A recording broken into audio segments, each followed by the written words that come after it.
3 बरोबर की नाही. व्यंजनांत नामानी मागील तासाला आपण या ठिकाणी व्यंजनांत नामानी म्हणजे काय कसं ओळखायचं. व्यंजनांत नामानी जसं स्वरांत नामाने आपण ओळखलं शिकलोय आपण. देवनमाला, कविमती, गुरु, बरोबर की नाही, वारी हे शब्द आपण शिकलोय. म्हणजे त्या शब्दाला काय शेवटी स्वरांवरून ठरत होतं की तो स्वरांत शब्द स्वरांत नामाने आहे. बरोबर नाही, अ आई अशा पद्धतीने इकारांत उकारांत अकारांत. मग तुम्हाला इथं व्यंजनांत नामानी म्हणजे या नामाच्या शेवटी कुठलं व्यंजन आहे त्यावरून तुम्ही हा शब्द सकारांत आहे तकारांत आहे मागील तासाने मी सांगितलंय कसं ओळखायचं आहे ते. मरुत असेल तर शेवटचं व्यंजन कुठलं येतं म्हणून तकारांत. चंद्रमस असेल तर शेवटचं व्यंजन कुठलं येतं स म्हणून सकारांत. म्हणजे शेवटचं व्यंजन कोणतं आहे प्रत्येक नामामध्ये ते पाहायचं आणि त्यावरून आपण काय करतो या ठिकाणी सकारांत तकारांत ओळखायचं. म्हणजे या ठिकाणी व्यंजनांत नामानी. आता पाठ नंबर 71 वर यायचंय. आपण मागील तासाला 4 तालिका पाहिल्यात बघा. मरुतची पाहिली सरी, चंद्रमस आणि जगत. तकारांत पाहिले, तकारांत सकारांत. पाठ नंबर 71 वर यायचंय. अप्सरस यामध्ये कुठलं शेवटी व्यंजन आलंय अंतिम व्यंजन कुठलं आहे सकारांत स म्हणून सकारांत स्त्रीलिंगी नाम स्त्रीलिंगी अप्सरस. बघा या ठिकाणी टेबल वाचून दाखवते. आणि पयस सकारांतम नपुंसकलिंगी नाम. बघा या ठिकाणी अप्सरस अप्सरम अप्सरसौ अप्सरसः प्रथमा अप्सरसम अप्सरसौ अप्सरसौ द्वितीया अप्सरस अप्सरोभ्याम अप्सरोभि तृतीया अप्सरसे अप्सरोभ्याम अप्सरोभ्यः चतुर्थी अप्सरसः अप्सरोभ्याम अप्सरोभ्यः पंचमी अप्सरसः अप्सरसो अप्सरसां षष्ठी अप्सरसि अप्सरसो अप्सरस्सु सप्तमी. हे अप्सरः हे अप्सरसौ हे अप्सरसः संबोधनम्. अप्सरस इव अन्य शब्द उषस. या ठिकाणी अप्सरस या शब्दाप्रमाणे दुसरा शब्द चालणारा उषस. नंतर या ठिकाणी दुसरा आहे पयस सकारांतम नपुंसकलिंगी नाम. हा जो नाम आहे किंवा शब्द आहे बघा या ठिकाणी कसं चालवलंय. पयः पयसी पयांसी प्रथमा पयः पयसी पयांसी द्वितीया पयसा पयोभ्याम पयोहि तृतीया पयसे पयोभ्याम पयोभ्यः चतुर्थी पयसः पयोभ्याम पयोभ्यः पंचमी पयसः पयसो पयसां षष्ठी पयसी पयो पयसोः पयसु पयस्सु सप्तमी. हे पयः हे पयसी हे पयांसी संबोधनम. पयस इव अन्य शब्दाः. पयस या शब्दाप्रमाणे अन्य शब्द कुठले चालतात बघा. तपस अंभस तेजस ओजस नभस यशस श्रोत्रस तमस मनस वयस वासस सरस नभस चेतस. हे सगळे सकारांत आहेत लक्षात घ्यायचे. सकारांत नपुंसकलिंगी. तुम्हाला आता हे शब्द कळले असतील साधारण स्वरांत नामानी प्रमाणेच व्यंजनांत नामानी. बरोबर. म्हणजे नामाच्या किंवा शब्दाच्या शेवटी कोणतं व्यंजन आहे त्यावरून हे सकारांत आहे का तकारांत आहे ओळखता येते. आता तुम्हाला जिज्ञासा पत्र खाली यायचंय. जिज्ञासा पत्र काय बघा. उचित लिंगानुसार मृत्यू कुरुत. लिंगानुसार काय करायचंय त्याचं काय करायचंय विभागणी करायची. पुल्लिंग स्त्रीलिंग नपुंसकलिंग. तुम्हाला दिलेले शब्द बघा. योषित भूभृत दिनकृत विद्युत वियत क्षमा श्मामृत तडित. पुल्लिंगी शब्द कुठले श्मामृत आणि कुठला दिनकृत. बरोबर की पुल्लिंग मध्ये काय येणार आहे बघा. दिनकृत भूभृत आणि श्मामृत. बरोबर की नाही. म्हणजे या ठिकाणी पुल्लिंग शब्द आहे दिनकृत भूभृत श्मामृत. स्त्रीलिंग मध्ये काय येते बघा. स्त्रीलिंग मध्ये आहे तडित. नंतर स्त्रीलिंग मध्ये आहे योषित आणि तडित हे दोन शब्द. आणि नपुंसकलिंग मध्ये फक्त एकच येतो आहे वियत. आले का लक्षात. वियत. कळलं इथपर्यंत. पुल्लिंग मध्ये कुठला येणार आहे भूभृत. बघा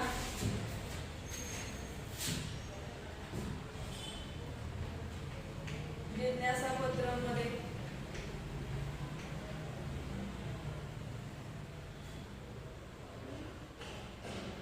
पहिला प्रश्न आहे. त्यामध्ये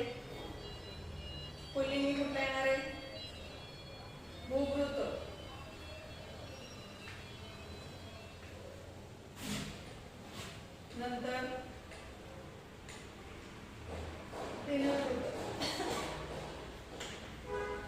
दिनकृत आणि श्मामृत. कळलं इथपर्यंत? हे झालं पुल्लिंग.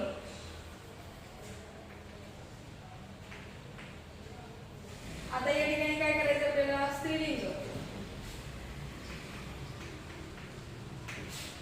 स्त्रीलिंगामध्ये कुठला येतोय? विद्युत आणि तडित. विद्युत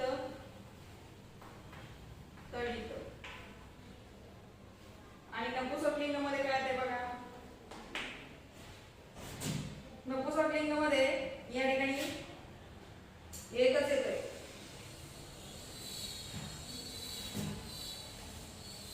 वियत. इथं स्त्रीलिंगामध्ये योषित.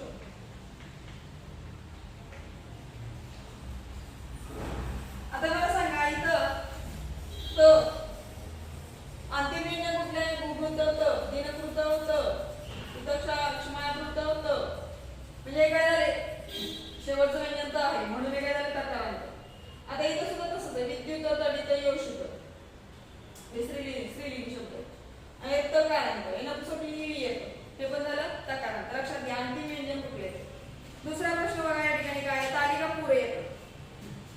तालिकाम पुरे काय करायचं या ठिकाणी? एकवचनम, द्विवचनम, बहुवचनम, विभक्ती.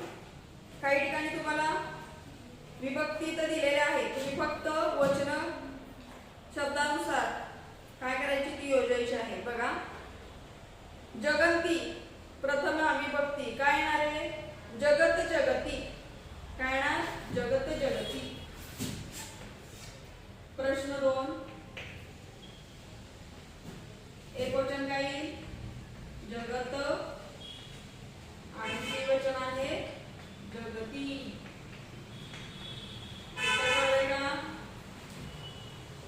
पहिल्या तालिकेतलं पहिलं जगत जगती जगती प्रथमा. आता अप्सरसा अप्सरोभ्याम अप्सरोभी. दुसरा आहे अप्सरसा अप्सरोभ्याम.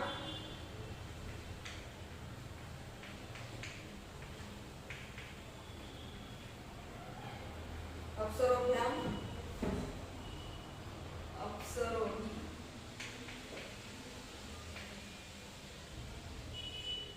आलं लक्षात? अप्सरोभी तृतीया. तिसरं काय बघा? मरुसु सप्तमी. मरुती मरी मरुतो. मरुती मरुतो.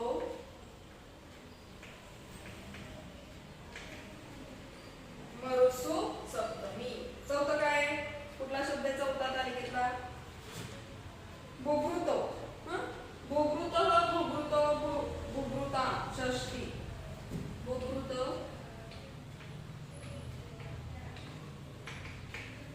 बुभृत नंतर बुभृता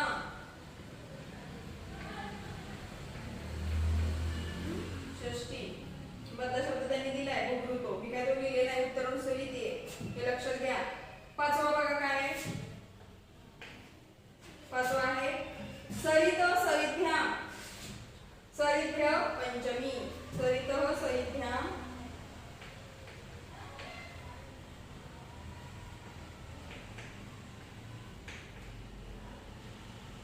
सरिभ्याम सरिभ्य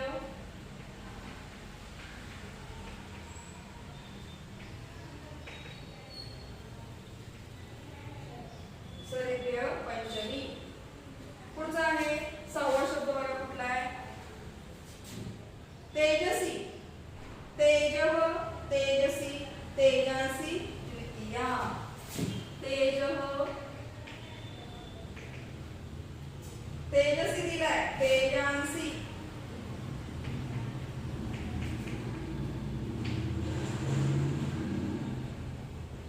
तेजांसी द्वितीया. आणि सातवा आहे उषसु सप्तमी. काय आहे? उषसी उषसोः उषस्सु सप्तमी. सातवा आहे उषसी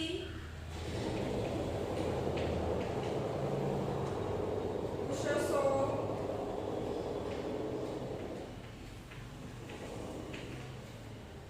उषस्सु सप्तमी.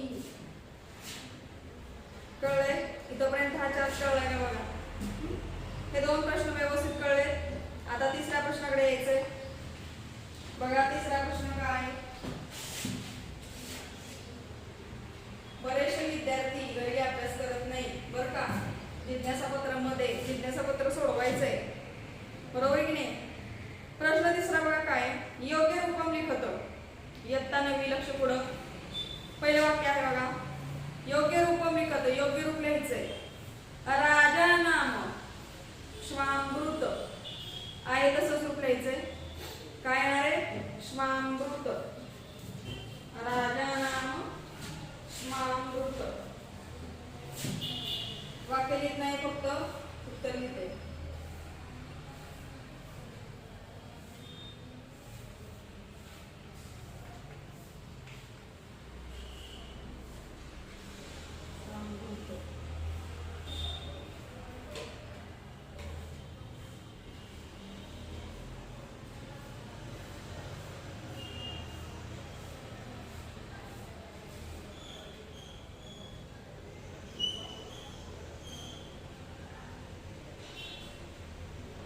श्यामृत पहिलं आहे.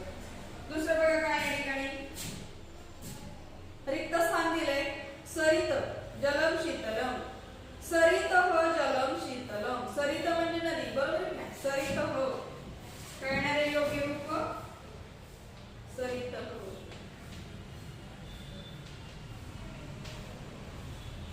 तिसरं बघा काय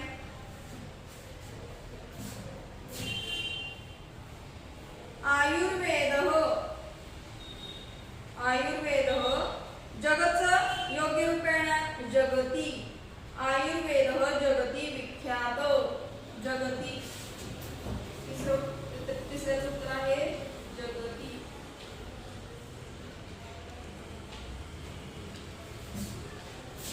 चौथं वाक्य बघा काय वर्षाकाले. वर्षाकाले वियतचं योग्य रूप काय वियती. वर्षाकाले वियती.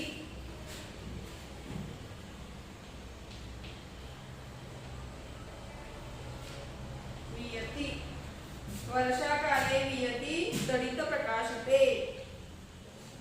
पुढचं आहे मरुत लिहायचंय. मरुत. मरुत सहाय्येन विद्युत काय ना विद्युत निर्मीयते. आहे तसे शब्द लिहायचे. फक्त काय करायचे दोन्हीचे पाय सुद्धा मोडायचे नाही. म्हणजे फक्त काय ना तिथं मरुत सहाय्याने विद्युत निर्मीयते. बघा काय मरुत. मरुत सहाय्येन विद्युत निर्मीयते. दुसरा शब्द आहे विद्युत निर्मीयते. कळलं का मला इथपर्यंतचा भाग. कळला व्यवस्थित. 3 प्रश्न समजले. हा पहिला दुसरा आणि तिसरा समजलेत का बघा. काय अडचण असेल तर सांगायचंय. आता तुम्हाला महतपी चौथा प्रश्न काय बघा. महत इति तकारांतम विशेषणम पठित्वा तालिका पूरयत. महत म्हणजे तकारांत विशेषणम विशेषण पठित्वा वाचून तालिका पूरयत. तालिका तुम्हाला पूर्ण करायची आहे. बघा एकवचन द्विवचन बहुवचन हे दिलेलं आहे त्यांनी. आणि तुम्हाला काय करायचं या ठिकाणी याच्यावरूनच तुम्हाला पुढची तालिका पूर्ण करायची आहे. कशाची आहे महतिती तकारांत विशेषण पठित्वा तालिका पूरयत. महत जे आहे विशेषण ते वाचून तालिका पूर्ण करायची. बघा कसं होणार आहे. महान गुरु महांतव गुरु. महांतव गुरु. बहुवचन काय ना महांतः गुरवः. इथं जसं सांगितलंय तसंच करायचंय. बघा काय केलंय ह्यांनी महान नृपः महांतव नृपः महान्तः नृपाः. बरोबर आहे की नाही. महान कवी महांतो कवी महांतः कवयः. महती शिला महत्यो शिले महत्यः शिलाः. महती नदी महत्यो नद्यो महत्यः नद्यः. महत नगरं महती नगरे महांती नगराणि. महत वस्तू महती वस्तूनि महांती वस्तूनि. मग तसंच या पद्धतीनं महान गुरु महांतव गुरु महांत गुरवः येते का लक्षात. त्याच पद्धतीने करायचं आहे. पुढचं महान ऋषी महांतव ऋषी महांत ऋषयः. महती नारी महत्यो नार्यो महत्य नार्यः. महती धेनु महत्यो धेनु महत्य धेनवः. महत विश्वं महती विश्वे महांती विश्वाणि. महत सरः महती सरसी महांती सरांसी. येते लक्षात. अशा पद्धतीने तुम्हाला हे पूर्ण करायचं आहे. इथपर्यंत कळलंय का भाग. काय अडचण आहे का चौथ्या प्रश्नामध्ये. इकडची तालिका बघून काय करायचंय त्याच पद्धतीनं. आता पहिल्यामध्ये द्विवचनामध्ये काय येणार गुरु विसर्ग येणार नाही. बहुवचनामध्ये गुरवः खाली पहिलं काय येणार महान ऋषी विसर्ग येतोय. बहुवचनामध्ये काय येणार महांत ऋषयः. तिसऱ्या याच्यामध्ये नारी महती नारी महत्यो नार्यो. कळतंय का. महती धेनु महत्यो धेनु आणि महत्य धेनवः. महत विश्वं महती विश्वे महांती विश्वाणि. महत सरः महती सरसी महंती महांती सरांसी. कळले. ठीक आहे. इथपर्यंतचा भाग कळला असेल तर पुढचे जे प्रश्न आहेत येते का लक्षात बघा.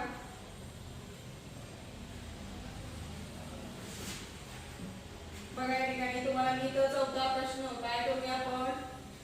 प्रश्न चौथ्यामध्ये तुम्हाला जे दिलेला आहे. आता मी तुम्हाला सांगितलंय दोन्ही. तुम्ही काय करायचंय उद्या प्रश्न चौथा जिज्ञासा पत्र पहिला 3 प्रश्न मी इथे तुम्हाला बोर्डवर लिहून दिलेले आहेत व्यवस्थित. ते तुमच्या वहीमध्ये आता असतील. चौथा प्रश्न 5वा आणि 6वा तुम्हाला जमेल तसं काय करायचं तुम्ही उद्या येताना काय करायचंय सोडवून आणायचा आहे. कळतंय का बघा. चौथा प्रश्न कळलाय का. महत याचं पहिल्यांदा तुम्हाला महान महान नृप महांतो नृप याच पद्धतीनं तुम्हाला काय दिलेले पुढचे टेबल दिलेले एकवचनम द्विवचनम बहुवचनमचं. कळतंय. जेवढं कळेल तेवढं सोडवा. मी आता सांगितले त्या पद्धतीनं. आणि पुढच्या सुद्धा प्रश्नांमध्ये बघा काय काय सांगितले. उचित लिंगानुसार ऋतुकरण म्हणजे पहिल्या प्रश्नानुसारच सांगितलेलं आहे. उचित लिंगानुसार ऋतू म्हणजे त्यांनी काय केलंय पान नंबर 72 वर या सगळेजण. तिथं तुम्हाला शब्द दिलेले आहेत. पुल्लिंग स्त्रीलिंग नपुंसकलिंग.